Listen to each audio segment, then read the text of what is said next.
Resident Evil 7 has been heralded as a return to form, a classic, uncompromising fright fest. And indeed, it is. In place of pandering blockbuster action, the game delivers intimate horror with a highly focused scope and all the trappings you'd expect from a survival game. No superfluous skill trees or meaningless fetch quests, just the stomach-churning tension of guiding a relatively helpless character out of a waking nightmare.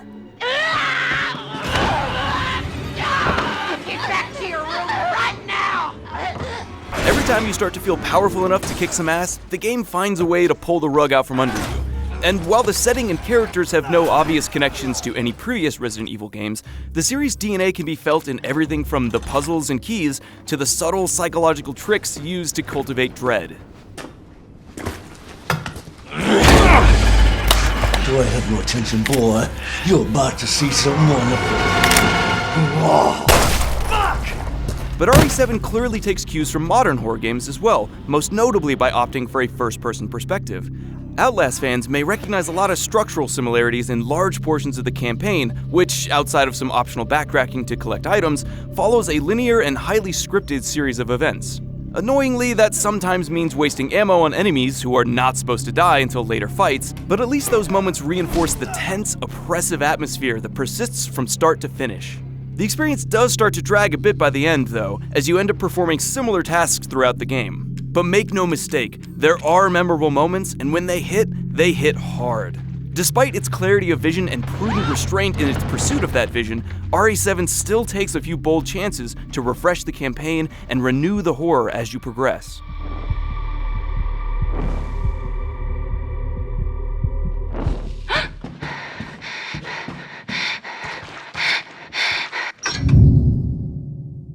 Where do you think you're going?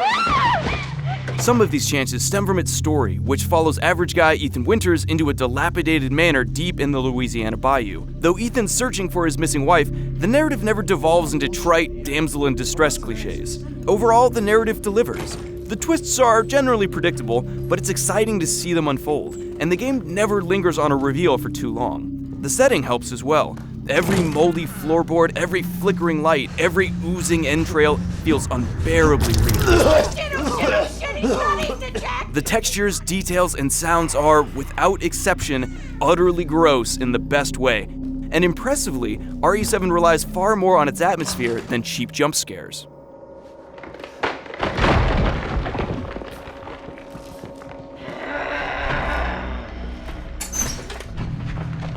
RE7 also smartly uses each family member to different effect. The father Jack provides in-your-face terror, the mother Marguerite demands a stealthier approach, and the son Lucas sets elaborate saw-like traps that keep you off balance and make you wary of things you once took for granted. These different approaches add welcome variety in a way that feels completely natural in the context of the world, enhancing your immersion while mixing up the gameplay.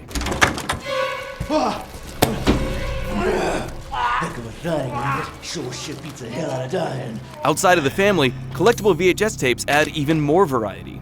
Each one contains a playable flashback from a different character's perspective, which works beautifully as both a narrative device and a way to break up Ethan's exhausting mission. If you find this, I know I can't expect anything from you. Not after what happened. You'll also encounter puzzles, though unlike early Resident Evil games, these play only a minor role overall, and most are simple and easy to solve. There are, of course, a few things that go bump in the night as well, and for those occasions, Ethan has access to a small but diverse collection of weapons.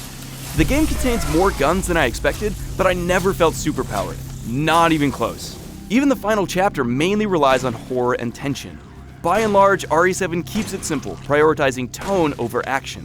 And in true survival horror fashion, everything is in short supply. You'll definitely need to manage your limited inventory and carefully scour areas for essential items. Unfortunately, I found most generic enemies to be a little less capable than I would have liked. If they catch you off guard or confront you in a bottleneck, they can be tough to put down.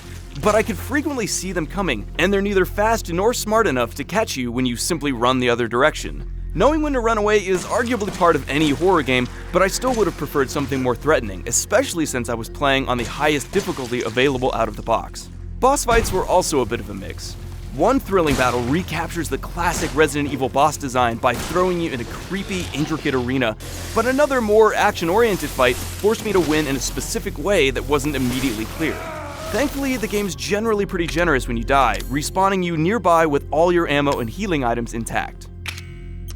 Also, if you own a PSVR system, this game does everything it can to deliver a top-tier experience, including a robust set of options designed to minimize discomfort. While I can't imagine playing the entire 12-hour campaign with a headset on, RE7 is undoubtedly an amazing option for VR fans. There's no reason to be mad. It's just an altar. By the end of the campaign, I was ready for the game to be over, but that's okay. RE7 ends just as it starts to outstay its welcome, and after the fact, I felt like I'd survived a truly harrowing journey. The boss fights may be slightly inconsistent, and certain sections might drag after a while, but RE7 executes its overall vision with impressive patience and precision. By returning to horror, Resident Evil has once again become something special.